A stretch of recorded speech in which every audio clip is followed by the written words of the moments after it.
මේ තමයි මේ අයන්මෑන් IM30 ෆිල්ටර් එක මේ ප්‍රී ෆිල්ටර් එකක් මේක හයි කරන්නේ මේ ගොඩක් වෙලාවට වතුර අයින් කරගන්න. එතකොට ඔයාලට පේන ඇති මේකේ මේ තියෙන වතුර දැන් මේ වතුර ටික ඔක්කොම මේ ඩ්‍රේන් වෙලා තියෙන මේක අයින් කරගන්න විදිහ තමයි මේ කියන්නේ මේකෙන්.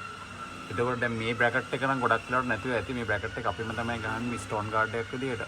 එහෙම නැත්නම් එහෙම මේ ඩ්‍රේන් ලයින් එකට මේ මිලිමීටර් 10 විතර හෝස් එකක් ගහ ගන්න. බලන්න.